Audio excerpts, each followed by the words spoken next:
खुल गई प्रतिभा। माँ जी, एक साथ दो मुसीबत टल गई। पहली वो मुसीबत और दूसरी गरीबी। आज से हम ऐशो आराम की जिंदगी जिएंगे। माँ जी देखिए ना, इतना सारा सोना, इससे तो हमारी कई पीढ़ियां मजे से अपना जीवन बिता सकेंगी। प्रतिभा जैसे ही सोने का एक गहना उठाती है। कितना सुंदर है ना माँ जी, मेरे गले में बहुत अच्छा लगेगा। ठीक कहा ना मैंने? तब तक अचानक प्रतिभा को जोर से करंट लगने लगता है और माँ जी को सांप पकड़ लेता है। माँ जी चिल्लाने लगती है। चिल्लाने की वजह से सुनैना उठ जाती है। उसी समय अम्मा वहाँ प्रकट हो जाती है। ये सब केवल सुनैना का है। इस खजाने में किसी ने भी बुरी नजर डाली तो उसे छोड़ूंगी नहीं मैं। प्रतिभा ने वह हार फेंक दिया। अम्मा यो समय से समझ गई। लेकिन दीदी, इन सब कामों को करने में ही शाम हो जाएगी। इतनी जल्दी सब कैसे करूंगी? मुझे क्या पता, माँ जी ने बोल दिया सो बोल दिया, समझ गई? माँ जी, प्रतिभा ने क्या कहा समझ नहीं आया। ठीक है माँ जी, जाती हूँ। बेचारी सुनैना उदास मन से वहाँ से चली जाती है। भगवान करे जंगल से वापस ही ना आए। मैं अपने बेटे की किसी अच्छे घर में शादी कर दूंगी और दहेज में बहुत सारे गहने और रुपए भी ले लूंगी। ये सब सुनैना ने सुन लिया। माँ जी, मेरे लिए भी एक सोने का हार ले लेना। आखिरकार मैं इस घर की बड़ी बहू हूँ। ठीक है, जाओ अब मेरे लिए कुछ बढ़िया सा खाने को ले आओ। जी माँ जी, अभी लेकर आई। प्रतिभा वहाँ से चली गई। अब बस इस सुनैना को इस दुनिया से मिटाना होगा। एक बार ये काम हो जाए, मैं पंडितों को जी भर के खाना खिलाऊंगी।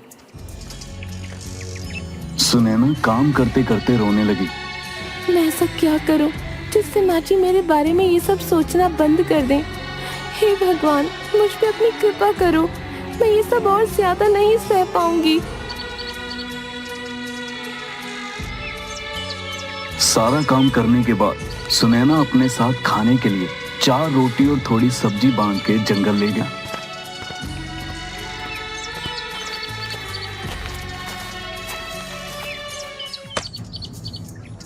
सुनैना जंगल में लकड़ी काटने लगती है। उसने लकड़ी का एक गट्ठा बनाया और छांव में बैठ के तब उसके थैले से रोटी का डिब्बा नीचे गिर गया। अरे, मैं तो खाना ही भूल गई। लोग काम भूल जाते हैं और मैं हूँ कि खाना ही भूल गई। क्या करूँ अपना? अब बस जल्दी घर चली जाती हूँ। इसे खाऊं या नहीं? ऐसा करती हूँ, खा ही लेती हूँ। वैसे भी दिन से कुछ खाया नहीं, फिर रात का खाना भी तो बनाना पड़ेगा।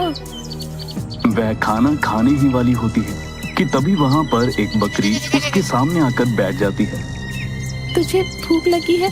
आजा तू भी खा ले। वह एक रोटी बकरी को दे देती है। बकरी फिर भी नहीं जाती। इस बार वो एक और रोटी देती है और इस बार बकरी चली जाती है। लगता है इसके नसीब में रोटी खाना लिखा था। चलो, इस बेजुबान के पेट में भी कुछ गया।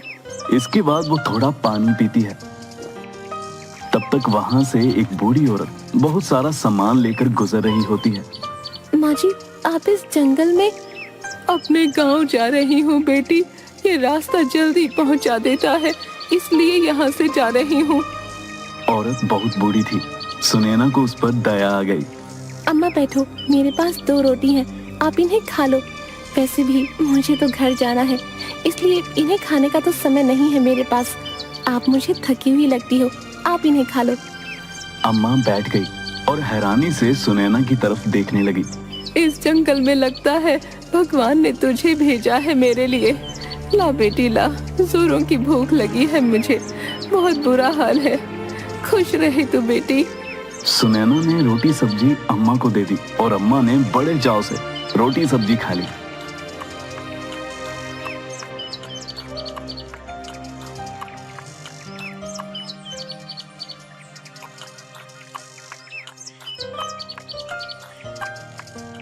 बेटी, एक बात ध्यान से सुन। तेरे जीवन में कभी भी कोई मुसीबत आए तो बस अपने पूर्वजों और भगवान को सच्चे दिल से याद करना। उसके बाद सामने मुसीबत पर लाल कपड़ा और अगरबत्ती जलाकर हाथ जोड़ लेना, सब ठीक हो जाएगा। धन्यवाद अम्मा, बड़ों की कृपा से ही घर परिवार फलता फूलता है। कभी बलियापुर गांव में आना होगा तो किसी से भी पूछ लेना मेरी माँ जी का नाम। उनका नाम स्वर्णी देवी है। वो आपको बता देंगे मेरे घर का पता। कभी आना हो तो हमसे मिलने जरूर आना। जरूर बेटा, कभी मौका मिले तो जरूर आऊंगी। अब बेटी तू जल्दी घर जा, ये जंगल तेरे लिए सुरक्षित नहीं है। ठीक है अम्मा, आप भी जल्दी चली जाओ। और हाँ बेटी, कभी भी डर लगे तो अपने पूर्वजों को याद करना। पितृ हमेशा अपने वंशजों की रक्षा करते हैं। जी अम्मा।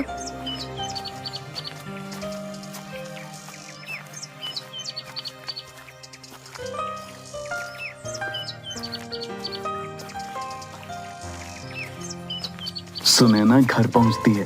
उसके बाद रात के लिए खाना बनाने लग जाती है। खाना बनाकर सबको खिलाया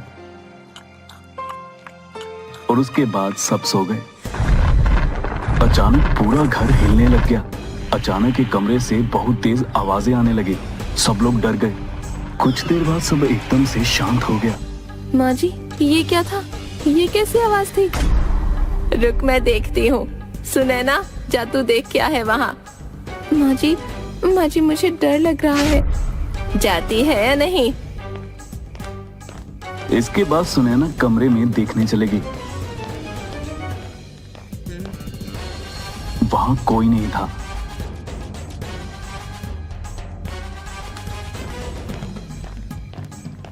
माँ जी, यहाँ कुछ भी नहीं है। ऐसा कैसे हो सकता है? इतनी भयंकर आवाज भला किसकी हो सकती है? माँ जी, लगता है कोई जानवर खिड़की से घुस गया होगा। मैं कहती थी ना, वहाँ जालियां लगा लो। चलो अब जाओ, सब सो जाओ। अगले दिन सुनैना, सुन, वो कपड़े रखे हैं, धो देना सारे। और घर के सारी चादरें भी धोनी है। और हाँ, पर्दे भी, समझ गई? जी माँ जी। तब तक वहां उनकी पड़ोसी शारदा आ गई। प्रणाम अम्मा, कैसी हो आप? आओ आओ बेटी, तुम कैसी हो? हमारा तो जैसे तैसे वक्त निकल रहा है। मैं ठीक हूँ माँ जी। आपसे वो शहद लेने के लिए आई हूँ। कुछ दिन पहले आपसे मंगवाया था ना? अरे हाँ, मैं तो भूल ही गई। क्या करूँ बेटी, उम्र हो गई है। रुक लाती हूँ। माँ जी जैसे ही अंदर गई, शारदा तुरंत सुनैना के पास जाकर बोली, सुनैना तो दुखी नहीं होती इस बुढ़िया के ऐसे बर्ताव से। जीना मुश्किल किया हुआ है तेरा इसने। कहती हूँ तो अपने मायके वालों को बता देना। नहीं बहन, मेरे माता पिता गरीब हैं, उन्हें मैं और पीड़ा नहीं दे सकती। मुझे परेशान देख वो और दुखी हो जाएंगे। तेरे लिए मुझे बहुत दुख होता है, तू अपना ध्यान रख। तुम मेरी चिंता मत करो, वो जैसी भी है मेरी सास है। गुस्सा करती है पर दिल की अच्छी है। तू बहुत भोली है रे। मैं तो तेरे लिए बस प्रार्थना ही कर सकती हूँ कि एक दिन तेरा जीवन भी सुधर जाए। तू परेशान मत होना। हाँ, ये सब मेरा परिवार है और परिवार में तो ये सब चलता ही रहता है। तब तक अचानक माँ जी आ गई। ले शारदा, अपना शहद। धन्यवाद अम्मा। अच्छा, अब मैं चलती हूँ। उसने सुनैना की तरफ देखा और चली गई। सुनैना ने अपना सारा काम किया। पहले कपड़े, घर की सफाई, आंगन की सफाई। रात के समय, अरे ओ सुनैना, खाना बनाया नहीं? बन गया माँ जी, आप हाथ धो लीजिए, अभी लगाती हूँ। रख जल्दी, भूख लगी है मुझे बहुत। अभी रखती हूँ माँ जी। छी छी, कैसा खाना बनाती है तू। ऐसा खाना तो जानवर भी ना खाए। माँ जी, मैं आगे से ध्यान रखूंगी।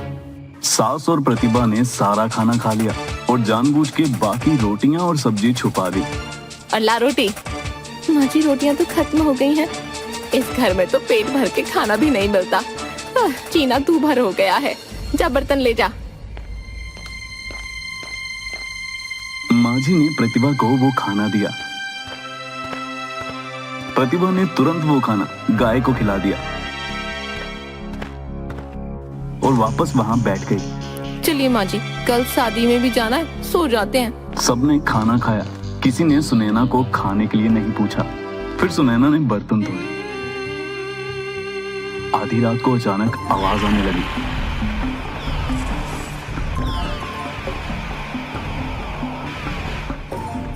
सब बाहर आ गए। माँ जी, फिर से वही आवाज। ये आवाज तो कल से भी ज्यादा है। माँ जी, इस सुनैना को वहाँ भेज देते हैं, आप कमरा बंद कर देना। अगर वहाँ कोई जानवर होगा तो इसे खा जाएगा। सुनैना, जाके देख कौन है वहाँ। नहीं नहीं माँ जी, मुझे डर लग रहा है, जाती है या मारूं? सुनैना जैसे ही कमरे में गई, प्रतिभा ने दरवाजा बंद कर दिया। माँ जी दरवाजा खोलिए, आप मेरे साथ ये सब क्यों कर रही हैं माँ जी? मुझे डर लग रहा है। ये सब मेरी बेटे की जिंदगी में आने से पहले सोचना चाहिए था। अब भुगत। दोनों हंसने लगी। माँ जी, यहाँ सांप है, सांप सांप। सुनैना जो कि कोने में छुप गई। सुनैना को अचानक अम्मा की बात याद आई। बेटी, एक बात ध्यान से सुन, तेरे जीवन में कभी भी कोई मुसीबत आए तो बस अपने पूर्वजों और भगवान को सच्चे दिल से याद करना। सुनैना ने तुरंत अपने पूर्वजों को याद किया।